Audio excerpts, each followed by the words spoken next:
يوم ظلمهم إلى لقاء يوم الدين. اما بعد، میں مبارک رمضان کے ایام و لیالی آپ سب کو مبارک ہوں، اور ساتھ ساتھ شہزادی خدیجہ کی رحلت کے بھی ایام گزرے، اس کی بھی تعزیت آپ سب کی خدمت میں، اور بالخصوص حضرت حجت کی خدمت میں تعزیت پیش کرتے ہیں۔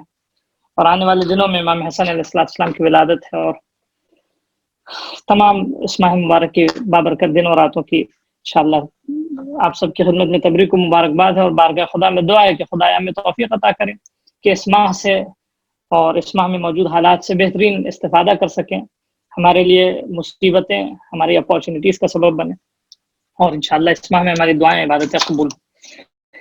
آپ کی خدمت میں عرض کر رہا تھا، موضوع ہمارا عقائد کے سلسلے میں اللہ اور اس کی وحدانیت کا تصور کائنات میں۔ اس سلسلے میں پچھلے میں نے آپ کی خدمت میں درس میں عرض کیا تھا کہ کیونکہ بنیاد ہماری عقل کے سہارے، اور عقل جو ہے اساس ہے مذہب کی، ہمارے دین کی اساس، میں نے بارہ عرض کیا کہ دین کی اساس اور بنیاد عقل ہے، اور جو بھی مذہب دنیا میں عقل کی بنیاد پر ہے وہ باقی رہے گا۔ اور یہ جو آپ نے قرآن مجید کی آیت ہے کہ هو الذی ارسل رسلہ بالہدی ودین الحق لیظہرہ علی الدین کلہ ولو کرہ المشرکون، کہ وہ اللہ کے جس نے اپنے رسولوں کو بھیجا ہدایت کے ذریعے اور دین حق کے ذریعے، تاکہ وہ تمام دینوں پہ غالب آ سکیں۔ تو اس کی آپ آیت کی ظرافت پہ اگر آپ غور کریں، کبھی بھی غلبہ کائنات میں ظلم و جور کے ذریعے باقی نہیں رہا ہے۔ ظلم و جور کے ذریعے وقتی طور پہ کوئی غالب رہا ہے، 40 سال، 50 سال، 100 ایئرز، 50 ایئرز، 10 سال، لیکن ابدی غلبہ جو ہے کبھی بھی ظلم و جور کے ذریعے نہیں رہ سکتا۔ ابدی غلبے کے لیے سوائے عقل و شعور کے اور سوائے عقل و تعقل کے کوئی بھی وسیلہ نہیں۔ آپ کسی کو اپنے جو ہے زور اور اپنی کیا نام دبدبے کے تحت کچھ دن تک تو اس کو اپنے دباؤ میں رکھ سکتے ہیں، لیکن جیسے ہی آپ کا زور اور آپ کی طاقت کم ہوگی وہ آپ کے اختیار سے باہر نکل آئے گا۔ لیکن اگر آپ کی فکر کا اثر اس پہ ہوگا تو وہ ہمیشہ باقی رہے گا۔ تو فکر کا اثر انسان کی روح پہ، یہ جو اسلام کا کمال یہ کہ اسلام جو ہے کائنات پہ غالب آئے گا، اس کا سب سے بنیادی حقیقی اسلام کی بات کر رہا ہوں، جو جذابیت کا سبب ہے کائنات میں، لوگوں کو اپنی طرف جذب کرے گا، اٹریکٹ کرے گا، اور جس میں بیوٹی پائی جاتی ہے، خوبصورتی پائی جاتی ہے، حسن پایا جاتا ہے، یہ وہ اسلام ہے کہ جس کی اساس اور بنیاد عقل ہے، جہاں نہ کوئی تشدد ہے، جہاں نہ کوئی جبر ہے، جہاں نہ کوئی، مثلا آپ خود قرآن کی آیت دیکھیں کہ سورہ آیت الکرسی میں ہم لوگ اکثر پڑھتے ہیں، سورہ بقرہ کی جو آیت ہے کہ لا اکراہ فی الدین قد تبین الرشد من الغی، یعنی دین میں کوئی اکراہ نہیں ہے۔ کیا ہے؟ یہ نیچرل اپروچ ہے دین کی، کہ کسی بھی چیز کو جذاب بنانے کے لیے آپ اس میں جبر اگر لے کر آئیں گے کبھی وہ جذاب نہیں ہوگی۔ پیرنٹس اگر اپنا انفلوئنس چاہتے ہیں اپنی اولاد پر، تو وہ جبر کے سہارے بچوں پہ اپنا اثر نہیں رکھ سکتے۔ اپنی جذابیت بچوں میں لانے کے لیے ان کو وہ کیا نام ہے خیرمندانہ رابطہ ماں باپ کے درمیان میں ایجاد کرنا ہوگا، کہ جو عقل اور شعور کی بنیاد اور کیا نام ہے الفت و محبت کی بنیاد پر قائم ہے۔ ٹھیک ہے، تو تنہا جو ہے وہ جو چیز باقی رہنے والی ہے، جو چیز دائم و قائم رہنے والی وہ عقل و شعور ہے۔ اسلام جو ہمیشہ باقی رہے گا، اسلام کی طرف لوگوں کی جذابیت بڑھتی جائے گی، خاص کر امام کے ظہور کے بعد جو ہے لوگ اسلام کی طرف راغب ہوتے جائیں گے، وہ اس وجہ سے نہیں راغب ہوں گے کہ امام جو ہے وہ تلوار لے کے سب کی گردن پہ ڈالیں گے، کیا نام ہے اسلام قبول کرو نہیں تو جہنم میں جاؤ، ایسا ہرگز نہیں ہوگا۔ یہ تو مس انٹرپریٹیشن ہے احادیث کا، اور غلط تصویریں جو اسلام دشمن اور امام دشمن عناصر نے جو پیش کی ہے، کبھی کبھی اس طرح انہوں نے پیش کیا ہے کہ ہم بھی باور کرنے لگے، ہم بھی یقین کرنے لگے، ہمیں بھی یقین ہو گیا کہ ہمارا امام آگے سب سے پہلے ہماری گردن کاٹے گا۔ جبکہ بہت اچھی تعبیر ہے، استاد نے حدیث نقل کی تھی، وہ میں آپ کی خدمت میں عرض کرتا چلوں، امام کی سیرت وہی ہوگی جو رسول خدا کی ہے، یعنی امام کی اپروچ بہت نیچرل ہوگی، بہت خردمندانہ ہوگی، عاقلانہ ہوگی۔ تو یہ جو بھی دین عقل کی اساس پر قائم ہے وہ لانگ لاسٹ کرے گا، وہی جو ہے استحکام، وہی دنیا کا جواب بھی ہے۔ تو آپ کی خدمت میں عرض کریں، اسلام کی بقا اور اس کے جتنے بھی اصول ہیں وہ عقل پر قائم ہے، یہ میں نے آپ کی خدمت میں عرض کیا۔ پچھلے درس میں نے بتایا تھا آپ کو کہ عقل کا تقاضا یہ کہ جو اصول ہم نے بنا لیے زندگی میں تو وہ ہر جگہ ہم اس پہ قائم رہیں، چاہے وہ علمی میدان ہو، ہماری پرسنل لائف ہو، ہماری سوشل لائف ہو، ہمارا گھر ہو، ہمارا آفس ہو، جو عاقلانہ اصول ہیں وہ ہر جگہ اپلیکیبل ہونے چاہیے۔ ایسا نہیں ہونا چاہیے کہ میرے جو مثلا اصول ہیں، عقلانہ اصول ہیں اور عقل کی بنیاد پر قائم جو اچھے اصول ہیں، وہ ہم آفس پہ تو کیا نام اس پہ عمل کریں گے لیکن اپنے گھر میں عمل نہیں کریں گے۔ یا یوں میں اپنے بارے میں، جیسے اسلام نے جس کو یعنی کہا ہے نا نفاق کی تصویر، نفاق کے عنوان سے اسلام نے اس کو پیش کیا ہے. جیسے فرض کیجئے ہم ممبر پہ جب جائیں تو ہم وہ ساری اچھی اچھی باتیں کریں کہ جو روایات اور مثلا عقل و خرد پہ منحصر قائم ہے، لیکن جیسے ہم ممبر سے اترے میری پرسنل لائف ہو تو پھر میری زندگی کچھ اور ہو. یہ اسے نفاق کہا جاتا ہے. ہماری سوشل لائف کچھ اور ہو، ہماری سماجی زندگی کچھ اور ہو، اور ہماری پرسنل لائف کچھ اور ہو. یہ اصل عقل جن اصولوں کو قبول کر چکی ہے ان کو ہر جگہ اس پہ قائم رہنا ضروری ہے. میں نے مثال دی تھی آپ کی کہ دنیا میں آپ دیکھیں نیوٹنس کے جو لاز ہیں وہ اساس و بنیاد ہے علمی تحقیقات کے. بہت ساری یعنی بنیاد، بہت ساری تحقیقات اور گویا سینکڑوں نظریات، علمی نظریات کی اساس ہے نیوٹن کے لا. نیوٹن کے لا آپ دیکھ لیں، نیوٹن کے لا کے بارے میں کیا کہا میں نے عرض کیا کہ نیوٹن کے تینوں لاز جو ہیں، ٹھیک ہے، اس میں دو بنیادی لا جو توحید کی بہترین دلیل ہے، یعنی آج کے بچوں کو اگر ہم ایکسپلین کرنا چاہیں تو بہترین دلیل ہے اللہ کی کائنات میں خالق کو ثابت کرنے کے لیے کہ کوئی بھی کیا نام ہے موومنٹ جو ہے، کوئی بھی چیز اپنی جگہ سے موو نہیں کرتی انلیس اس کو کوئی فورس ملے. ٹھیک ہے، خوب کائنات اتنی بڑی کائنات کے اندر ہم ساری چیز کو ایکسیپٹ کرتے ہیں کہ گاڑی بغیر انجن کے فورس کے اور پش کرنے کے بغیر جب تک گاڑی نہیں آگے بڑھ سکتی، ایک آدمی کھڑا ہے وہ آگے نہیں بڑھ سکتا، ایک بال اپنی جگہ سے نہیں ہل سکتا، کوئی بھی چیز اپنی جگہ سے موو نہیں کر سکتی، تو اتنی بڑی کائنات کیسے موو کر گئی؟ یعنی آپ نے اصول کائنات کے اندر کے بنائے ہیں لیکن خود کائنات کے بارے میں آپ نے اصول کو قبول نہیں کیا ہے. تو بہرحال یہ ایک غیر عاقلانہ. اچھا، ایسے مقامات تک جتنے بھی لوگ منکر ہیں وہ کیا کہتے ہیں؟ وہ کہتے ہیں کہ نہیں، وی ڈونٹ نو، ایک ہڈن فیکٹس ہے. خوب ہم اسی ہڈن فیکٹ کے بارے میں بات کرتے ہیں. وہی ہڈن فیکٹ جو ہے وہ مثلا اسی ہڈن فیکٹ کی تلاش میں ہے. اسی ہڈن فیکٹ کو جو ہے وہ فلسفی ایکسپلین کرتی ہے، اسی ہڈن فیکٹ کو اسلام ایکسپلین کرتا ہے. اس کے بارے میں تحقیق کرنا ضروری ہے. آج میں جس زاویے سے آپ کی خدمت میں بات کروں گا وہ یہ کہ میں نے سورہ فصلت کی آیت نمبر 53 پڑھی. کیا تھی آیت؟ اعوذ باللہ من الشیطان الرجیم، بسم اللہ الرحمن الرحیم، سنریہم آیاتنا فی الآفاق وفی انفسہم. ہم اپنی نشانیوں کو دکھائیں گے آفاق میں، کائنات میں، وفی انفسہم، اور ان کے اندر، وجود کے اندر. اس آیت کی تفصیل سے پہلے میں ایک بات عرض کرتا چلوں کہ دیکھیں ہمیں خدا کو ماننا صرف ہمارے لیے کافی نہیں ہے.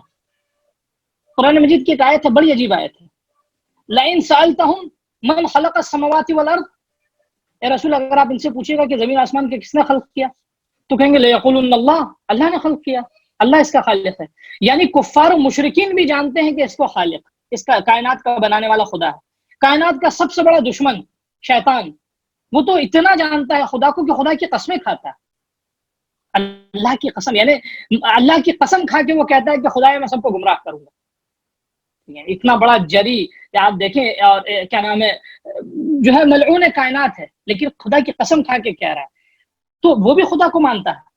خدا کو آپ فرض کیجئے بہت سے لوگ جو ہیں وہ قاتلان امام حسین جو ہیں وہ بھی کہتے تھے ہم خدا کو مانتے، وہ بھی نماز پڑھتے تھے. خوارج جو بدترین خلق ہے کائنات کی، ٹھیک ہے، جس نے اپنے زمانے کے مظلوم ترین اور عادل ترین، منصف ترین امام کو جو ہے وہ کیا نام ہے ان کے ساتھ بغاوت کی، امام علی علیہ السلام. خوارج بھی کیا نام اللہ پہ ایمان رکھتے تھے. نہ، کون سا ایمان اللہ پہ؟ اللہ کو کس طرح ہم جانیں کہ جو ہمارے لیے مفید ہو، کس طرح ہم اللہ کو جو ہے آپ کیا نام ہے کون سی معرفت اللہ کی، کس خدا کو. اب میں تھوڑا دائرہ تنگ کر رہا ہوں، یعنی ہم اپنے وجود میں یا اس کائنات میں جب ہم مطالعہ کر کے اسٹڈی کر کے ہم جب نتیجے کو پہنچیں گے تو کس طرح ہم کس نتیجے پہ پہنچیں گے جو ہمارے لیے مفید ہو. کون سی معرفت ہم حاصل کریں کہ جو ہمارے لیے کارمند ہو، کون سی معرفت ہم خدا کی حاصل کریں جو ہمارے لیے مفید ہو. ہاں وہ لگے کہ ہاں یہ معرفت، وہ ہماری معرفت جدا ہو کون سی معرفت سے؟ کفار و مشرکین کی معرفت سے. مثال کے طور پہ کیا نام ہے دوسرے اور جو لوگ ہیں دنیا میں جو خدا پہ باور رکھتے ہیں ان کی معرفت سے. کوئی ڈفرنس تو ہونا چاہیے. ہماری معرفت کون سی معرفت ہونی چاہیے؟ ہماری معرفت کا میں ایک جملہ عرض کروں گا، اس کی تفصیل بعد میں عرض کروں گا. ہماری معرفت ایسی ہونی چاہیے، اس جملے کو ضرور نوٹ کیجیے گا، ہماری معرفت ایسی ہونی چاہیے کہ اپنے وجود میں، اپنی زندگی میں ہر لمحہ ہم خدا کو محسوس کر سکیں. ہماری معرفت کائنات کا مطالعہ جو ہے اس کے لیے بہترین میں آپ کو سجیسٹ کروں گا، آج آپ کو موقع ملے دعا ابو حمزہ سمالی کے ابتدائی چند صفحات کا مطالعہ کیجیے. آپ بہترین کلمات ہیں، یعنی کس طرح جو ہے مثلا خدا سے کیسی معرفت، خدا کی کیسی شناخت ہونی چاہیے.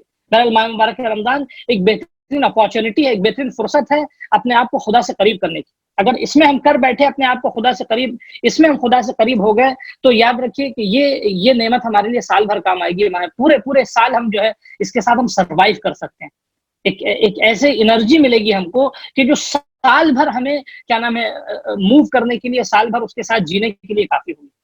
ہمیں اس ماہ میں اس طرح خدا کی معرفت حاصل کرنا، ہمیں ہر جگہ خدا کو دیکھنا ہے.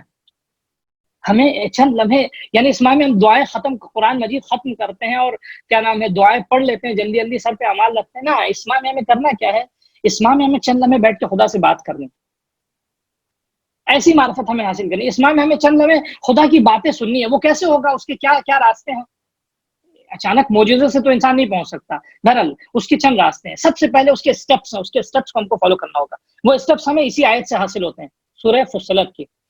ہمیں سب سے پہلے اس مرحلے تک پہنچنے کے لیے، اس کا مخاطب میں بھی ہوں، مرزا عسکری بھی مخاطب ہے، میں بھی اس تربیت کا محتاج ہوں، میں بھی اس مرحلے پہ مجھے بھی پہنچنا ہے. ٹھیک ہے، اور اس سے اور اعلیٰ مراحل میں ہم سب کو پہنچنا ہے.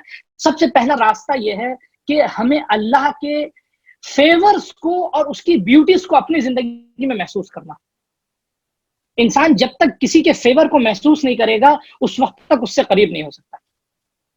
اس نے کیا کیا ہمارے ساتھ احسانات کیے ہیں، جب تک انسان اس کو محسوس نہیں کرے گا، وہ پہلا قدم اپنی زندگی کا نہیں اٹھا سکتا. خدا شناسی کے باب میں آپ دیکھیں، آج ہی میں آپ دیکھ رہے خدا کی دلیلیں، بہت ساری دلیلیں ہیں کہ جو انسان کو اللہ کے فیورز دکھاتے ہیں کائنات میں، انسان کی زندگی میں. ان میں سے ایک دلیل ہے برہان نظم. اس کو برہان نظم لکھ لیجئے گا. برہان نظم کی ایک مثال تو یہ، کائنات میں آپ نظم دیکھیں، کائنات میں نظم و ضبط. آج میں آپ کو اس کی ایک ایسی اگزامپل دوں گا، اس کو تھوڑا سا میرے خیال سے عجیب سا محسوس ہوگا، لیکن ایک لائیو اگزامپل ہے، اور یہاں اس گروپ میں جتنے بھی جس ایج کے لوگ ہیں وہ اس کو خوب محسوس کر سکتے ہیں. بہت پریکٹیکل اگزامپل ہوگی وہ. ٹھیک ہے، برہان نظم آپ دیکھ لیں، کائنات میں نظم دیکھ لیں. کائنات میں ہر چیز میں ایک میکینزم اس طرح نظم و ضبط کے ساتھ چل رہا ہے کہ ہر چیز اپنے وقت پہ اور اپنا اثر دکھا رہی ہے. سورج و چاند اور مثلا ان کا موومنٹ دیکھ لیں آپ، اور سمندروں میں اور دریاؤں میں مد و جزر دیکھ لیں، ان کا جواڑ و بھاٹا دیکھ لیں، پھلوں کا مثال کے طور پہ تیار ہونا، اور یہ ساری چیزیں اپنی جگہ. ہر چیز کو آپ دیکھ لیں. زمین اگر زرخیز ہے، جیسی آپ نے اس میں دانہ دکھایا، زمین اپنا کام کرنا شروع کر دیتی ہے. قرآن مجید کے تعبیر کی بنیاد پر طوعا و کرہا، یعنی کائنات کی ہر چیز جو ہے اس نظم کے ساتھ جو ہے وہ چل رہی ہے. آپ دیکھیں کائنات میں اللہ نے جو نظم ایجاد کی ہے، اگر اس نظم کو اس کے حال پہ چھوڑ دیا جائے تو کائنات میں ذرہ برابر بھی اختلال نہیں ہوگا.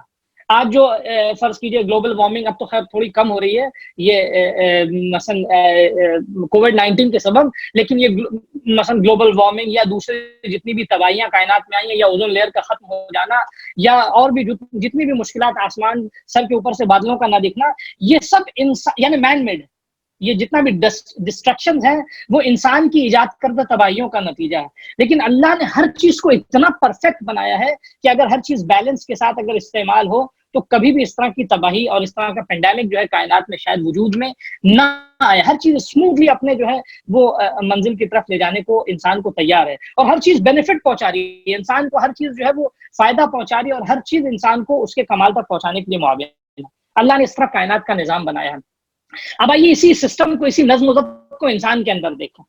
میں ایک چھوٹی سی مثال دوں آپ کو. بہرحال ہماری مائیں اس کو خوب محسوس کر سکتی ہیں، ہماری ماں بہنیں خوب اس کو محسوس کر سکتی ہیں، اور بہرحال ہم مردوں کے لیے بھی ایک عبرت ہے.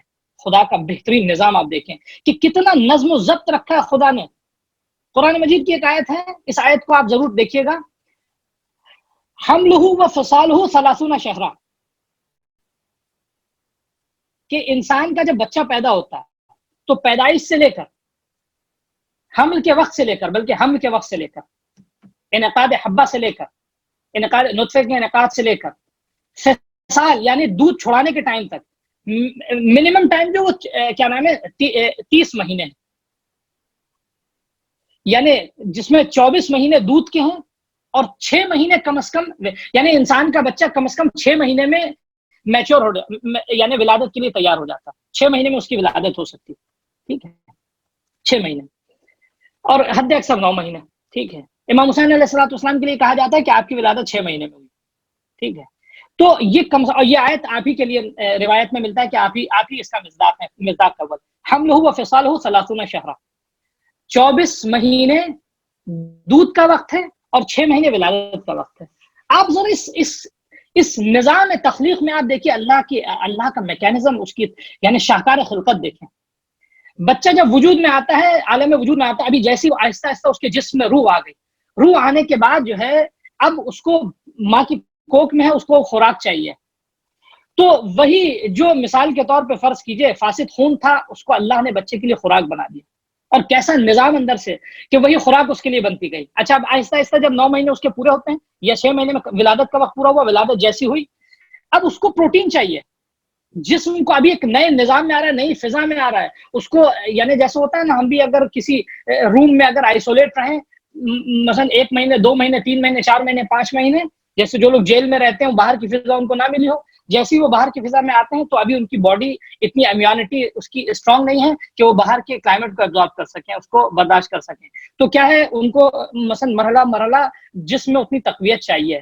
اب آپ دیکھ لیں یہی حال، بچہ بھی ایک نئی فضا میں آیا ہے، اس گرم فضا سے ماں کی کوکھ کی جیسی باہر آیا ہے، اس کے بدن کو پروٹین چاہیے، اس کے بدن کو قوت چاہیے. ابھی جو مائع حیات ماں کے کیا نام ہے وجود سے بچے کو ملتا ہے، ابھی عام دودھ کی جگہ ایک ایسا زرد قسم کا، آغورا کہتے ہیں اس کو فارسی میں، زرد قسم کا مادہ آتا ہے جو پروٹین سے مملو ہوتا ہے، جو خالص دودھ کے علاوہ ایک دوسری چیز ہوتی ہے کہ جو صرف پروٹین ہوتا ہے، جس کا کام یہ ہوتا ہے کہ بچے کے اندر امیونٹی کو بڑھائے، بچے کے اندر قوت مدافعت کو بڑھائے، بچے کے اندر جو ہے باہر کی فضا کو تحمل کرنے کی طاقت کو بڑھائے. 3 دن یہ مادہ جو ہے بچہ سیراب ہوتا ہے اسی سے. اچھا اب یاد رکھیے، اطباء بھی کہتے ہیں کہ بچے کے لیے ماں کے دودھ سے بہتر کوئی خوراک نہیں، کیونکہ جتنے بھی پروٹینز ہیں، جتنے بھی وٹامنز ہیں، اور جتنے بھی مثال کے طور پہ جسم کو قوت پہنچانے والے جو ہے وہ مادے ہیں، وہ اللہ نے اس میں فراہم کر رکھا ہے. ٹھیک ہے، اب وہ بچہ اس کے بعد پھر یہی 3 دن گزر جانے کے بعد یہی مادہ جو ہے وہ پھر عام دودھ میں تبدیل ہو جاتا ہے. اور یہی اب کتنا میکینزم آپ دیکھیں، ابھی جیسی وجود میں آیا فوراً وہ چیز اللہ نے کیا نام ہے ماں کے وجود میں آب حیات کی شکل میں، ماں کے وجود میں جو ہے بچے کے لیے خوراک کی شکل میں اللہ نے اس کو عطا کیا. وہ جیسی 3 دن کے بعد پھر وہ دوسرے لکوڈ میں تبدیل ہوا، اور یہ لکوڈ مسلسل جب تک بچے کے جبڑوں میں دانت قوی نہ ہو جائیں، دانت ظاہر نہ ہونے لگے، اس وقت تک بچہ اس خوراک سے استفادہ کرتا ہے. یعنی اس کا مطلب کیا ہے؟ اس کا مطلب آپ نظم دیکھیں، نظم کا کائنات کا مطلب ہے کہ اس طرح انٹر کنیکٹڈ ہے کائنات کی ہر چیز. کائنات کی ہر چیز کو خدا نے ایک دوسرے سے وابستہ، ایک دوسرے سے بالکل جڑا ہوا بتایا ہے، بنایا ہے. ہم کسی کو ایک دوسرے سے الگ نہیں کر سکتے، کسی کو ایک دوسرے سے الگ کر کے ہم سوچ نہیں سکتے. وہ جو آپ نے ایک شعر سنا نا، سعدی کا جملہ، بنی آدم آبائے یک دیگرم، کہ یہ بنی آدم جو ہے، یہ انسان جو ہے، یہ ایک دوسرے کے اعضاء ہیں. یعنی ہم دیکھتے ہیں کبھی کبھی جیسے آپ ایک سسٹم لے لیجیے، کمپیوٹر لے لیجیے، کمپیوٹر جب اسمبل کرتے ہیں تو اس کے جتنے پارٹس ہیں الگ الگ، ہر پارٹ کو آپ فکس کرتے ہیں الگ الگ ہوتا ہے، لیکن جب تک اس کو ملائیں گے نہیں اس وقت تک ایک سسٹم تیار نہیں ہوگا.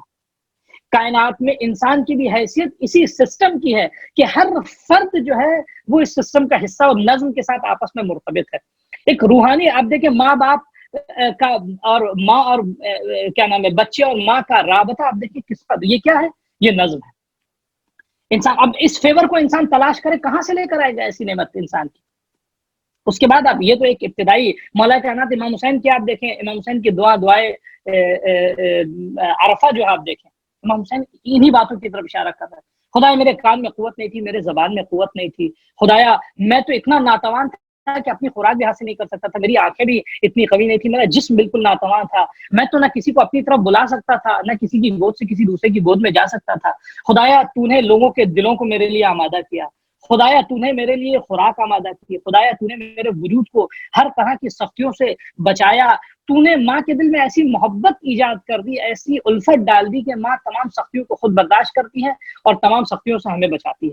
تو یہ کیا؟ یہ فیور آف اللہ ہے. یعنی ایک ساتھ اللہ نے جہاں جسمانی، آپ دیکھیں بہرحال میں بھی یہاں موجود ہے، خواتین بھی موجود ہے، اس چیز کو مجھ سے بہتر محسوس کر سکتی ہیں. میں صرف یہ اس لیے بتا رہا ہوں کہ we have to think about the favours of Allah in our daily life. انسان جب تک خدا کے فیور کو محسوس نہیں کرے گا اپنی زندگی میں، اس کے بارے میں غور نہیں کرے گا، اس وقت تک جو ہے اس کو حقیقی معنی میں خدا حاصل نہیں ہو پائے گا. ہمیں خدا کو حاصل کرنا ہے، ہمیں خدا کی سننی ہے، ہمیں اپنی زندگی میں اپنے آپ کو تنہائی سے نکالنا ہے. امام سجاد کا ایک جملہ آپ کی خدمت میں عرض کریں کہ آپ دیکھیں کتنا بہرحال خدا ہم لوگوں کو اس مرحلے تک پہنچائے. امام سجاد کیا فرماتے ہیں؟ امام سجاد فرماتے ہیں کہ کائنات میں سب کچھ ختم ہو جائے، لیکن اگر یہ قرآن موجود ہو تو مجھے وحشت ہی نہیں ہوگی، میں پریشان نہیں ہوں گا. یعنی کہ یہ کلام خدا میرے ساتھ. جناب موسیٰ جو ہے وہ کوہ طور پہ گئے، تنہائی میں وحشت ہی وحشت تھی، لیکن جناب موسیٰ نے اس تنہائی میں وحشت کا احساس نہیں کیا کیونکہ خدا ان کے ساتھ تھا. ٹھیک ہے. اور بھی بہت ساری مثالیں ہیں. امام حسین علیہ الصلوۃ والسلام، یا آپ دیکھیں امام حسین کو چھوڑی 3 سال 4 سال کی بچی، جس دور سے یہ لوگ گزرے ہیں اس میں سوائے موت کے اور سوائے وحشت اور سوائے روب کے کچھ نہ تھا، لیکن اتنے سکون و اطمینان کے ساتھ اتنے سخت مراحل طے کیے لوگوں نے. ٹھیک ہے. وہ انسان طے کر سکتا ہے وہ مراحل جو ہے وہ صرف اور صرف معرفت خدا کے ساتھ ممکن ہے.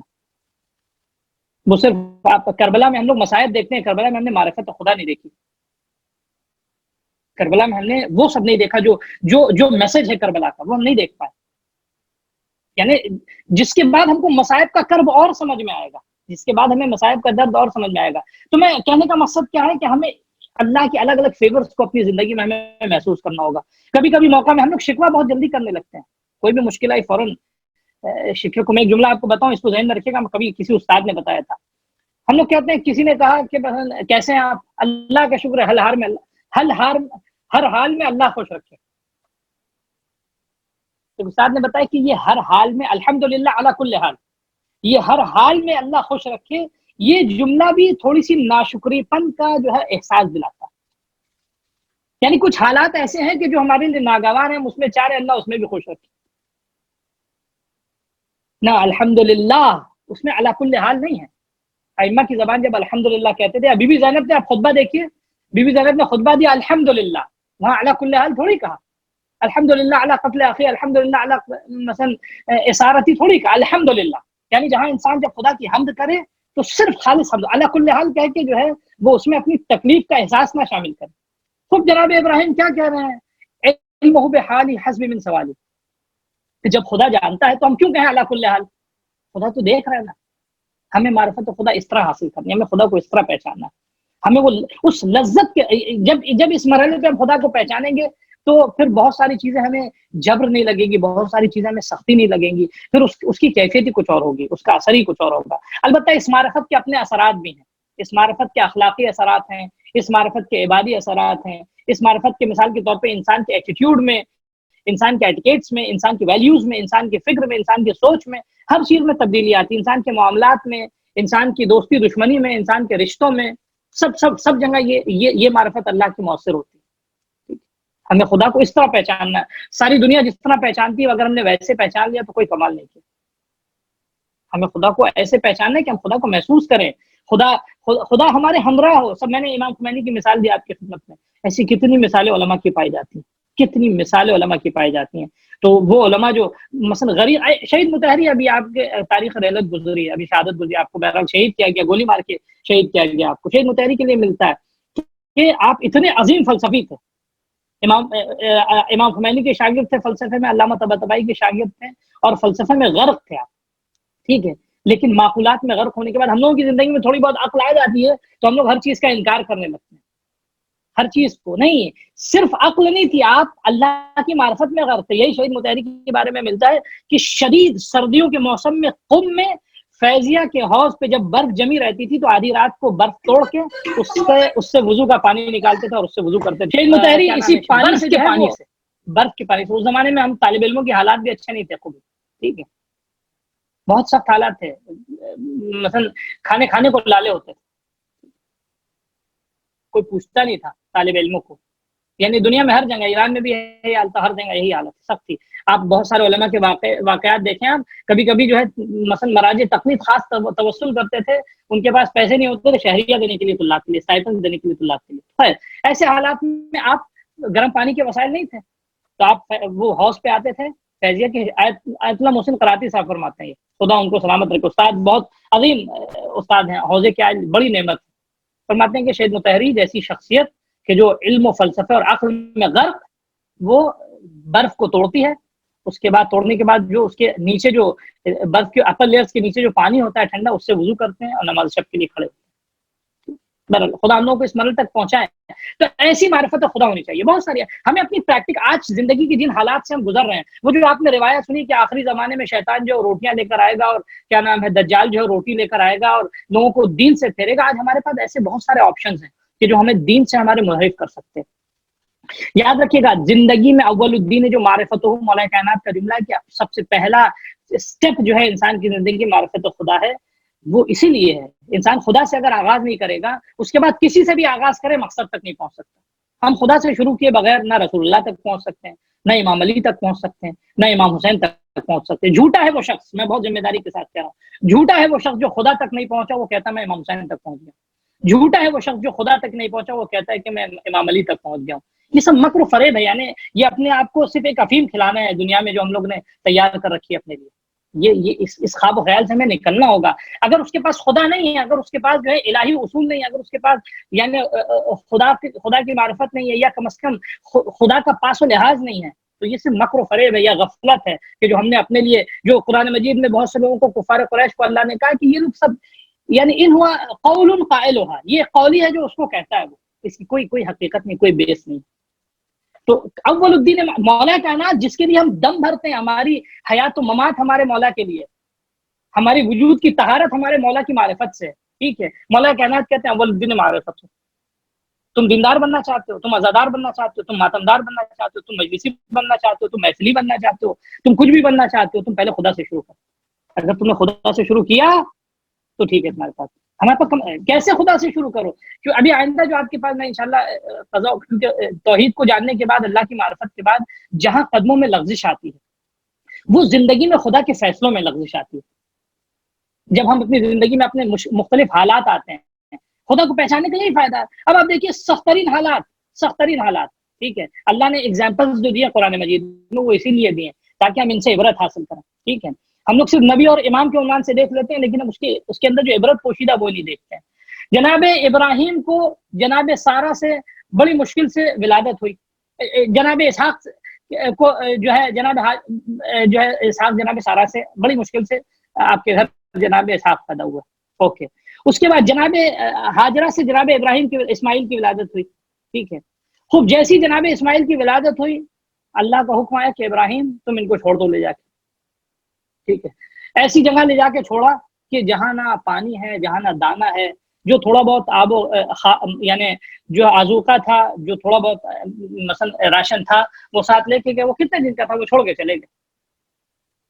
آپ غور کریے، اس سے ہم کو قرآن کتاب عبرت ہے، قرآن ہمیں سبق معرفت سکھانے آئی ہے، قرآن ہمیں وہ کتاب جو خدا تک پہنچانے کے لیے آئی ہے، ٹھیک ہے۔ تو ہمیں دیکھنا ہوگا کہ جناب ابراہیم جو ہیں جن کو کہا جاتا ہے قہرمان توحید، ٹھیک ہے، یعنی بطل التوحید، جس کو سادہ زبان میں ہیرو کا لفظ جو ہے وہ معیوب سمجھا جاتا ہے۔ بہرحال اس سلسلے میں بہت سارے کیا نام ہے، پہلے بھی ماضی میں اختلافات ہو چکے، میں ایسی تعبیریں استعمال نہیں کرنا چاہ رہا ہوں، زبان کی مشکل ہے، لیکن واقعا جو ہے قہرمان توحید ہے جناب ابراہیم۔ قہرمان توحید کا مطلب کیا ہے؟ ہاتھ میں جو ہے علم لے کے صرف ہر جگہ دوڑتے تھے، نہیں، عملی میدان میں جناب ابراہیم نے توحید دکھائی۔ اللہ نے کہا کہ جاؤ چھوڑ دو بچے بیوی کو، بچہ ابھی پیدا ہوا ہے، چند دنوں کا ہوا ہے، بیگم کو لیا، اہلیہ کو لیا، لے کے چلے گئے مکے میں، جا کے چھوڑ دیا، چند دن کا آذوقہ، سامنے نہ خیمہ لگایا، چھوڑ کے چلے آئے، جا رہے خدا حافظ۔ خوب جا رہے خدا حافظ کیا مطلب ہے؟ بیوی بچے ہیں، خوب علم ہو بحالی حسبی من سوالی، خوب جس نے مجھ سے کہا وہ بھی دیکھ ریکھ کرے گا نا۔ ہمیں اپنے بچوں کو، ہمیں اپنے آپ کو اس مرحلے میں معرفت خدا کی پہنچنا ہوگا کہ کائنات کا وارث ہے، کائنات لاوارث نہیں ہے۔ ذرا سی مشکل آتی ہے ہماری زندگی میں، ہم پریشان ہونے لگتے ہیں، ذرا سا درد آتا ہے ہماری زندگی میں، ہم ہاتھ پیر ہمارے پھولنے لگتے ہیں، نہ کائنات کا وارث ہے، کائنات لاوارث تھوڑی ہے۔ ہاں ہمیں اپنی تدبیر کرنی ہوگی، ہمیں اپنی کوشش کرنی ہوگی۔ اگر ہم کائنات لاوارث ہوتی تو ہمیں خوف ہوتا، ہمارے ہاتھ پیر پھولتے۔ کائنات لاوارث نہیں ہے، فارسی میں کہتے ہیں دنیا صاحب دارد، یعنی دنیا کا کوئی نہ کوئی صاحب ہے، ٹھیک ہے۔ خوب یہ ہم کو اپنی زندگی میں جناب ابراہیم چھوڑ کے چلے آئے، خوب کچھ دن کے بعد اللہ پہ پانی ختم ہوا، اللہ نے پانی کا انتظام کیا، خوب جناب ہاجرہ نے بھی اپنی کوشش کی۔ معرفت خدا کا مطلب کوششوں کو ترک کرنا نہیں، جناب ہاجرہ نے اپنی کوشش کی، وہ بھی بہترین مثال معرفت خدا کی، کوشش کر کے تھک گئی تو اب آسمان کی طرف دیکھا، یعنی وہ دل کا جو آسمان تھا، ہم لوگ آنکھ والے آسمان کو دیکھتے ہیں نہ، دل میں جو بلندی تھی معرفت خدا کی، وہاں نگاہ کی آنکھوں کو بند کر کے، خدایا میں نے اپنی کوشش کر لی، اب تیرے حوالے، اب تو انتظام کر۔ خدا نے فوراً انتظام کیا، پیر ایڑیاں رگڑی، بچے نے پانی وہاں سے نکلا، ٹھیک ہے۔ پھر اس کے بعد تنہائی بھی دور کر دیا اللہ نے، غربت بھی دور کر دی، سب کچھ ہو گیا، بچہ جوان ہوا، پھر اللہ امتحان لیتا ہے، جاؤ کہ ذبح کرو۔ یعنی یہ سب کیا ہے؟ یہ معرفت کا امتحان ہے۔ ہم سے خدا اتنے بڑے بڑے امتحان نہیں لے گا، کیونکہ ہم چھوٹے امتحانوں میں ہمارے ہاتھ پیر پھول جاتے ہیں. دعا افتتاح انشاءاللہ پڑھیے گا ضرور, اسی ماہ میں پڑھیے. دعا افتتاح میں آپ جملہ دیکھیں, عجیب جملہ, معرفت سے لبریز جملہ ہے خدا کا. یہ خدا ہم کیا کہتے ہیں واقعی. اس جملے کو پلیز آپ, میں ریکویسٹ کر رہا ہوں, اس جملے کو ضرور جا کے بیٹھ کے پڑھیے گا اور تھوڑا سا سوچیے گا. تتحبب الی واتبغض الیک, خدا تو ہم سے محبت کرتا ہے, میں تجھ سے نفرت کرتا ہوں. تو بار بار میری طرف جو ہے میری خطائیں لغزشوں کو چھوڑ کے آنکھیں بند کرتا ہے, چشموشی کرتا ہے, بار بار ہماری مشکلوں میں میری دستگیری کرتا ہے, اور میں جو فولی عنک کہنا لیا تطول علیک, میں اس طرح منہ پھیرتا ہوں کہ جیسے جو ہے کیا نام ہے میں نے تجھ پہ کوئی احسان کیا ہے. ولم یمنعک ذلک, اور پھر بھی یہ میری جو مثال کے طور پہ کیا نام ہے میری بغاوت جو تیری ذات کے بنسبت ہے, اور وہ جو رخ گردانی ہے میری, اس کے باوجود بھی لم یمنعک ذلک, اس بغاوت نے, اس میری طغیانی نے تجھے پھر بھی نہیں روکا مجھ پر احسان کرنے سے, مجھ پر فضل کرنے سے. خوب ہمیں یہ فیور اللہ کا اپنی زندگی میں محسوس کرنا ہوگا, معرفت کے اس مرحلے تک پہنچنا ہوگا. وہ جو خدا کی دلیلوں کے ساتھ سب جانتے ہیں, ویسی معرفت ہمارے لیے کافی نہیں. میں اپنی بات کو یہیں روکتا ہوں, انشاءاللہ پاز کرتا ہوں, کنٹینیو کروں گا انشاءاللہ اس کو نیکسٹ لیسن میں. السلام علیکم ورحمۃ اللہ وبرکاتہ.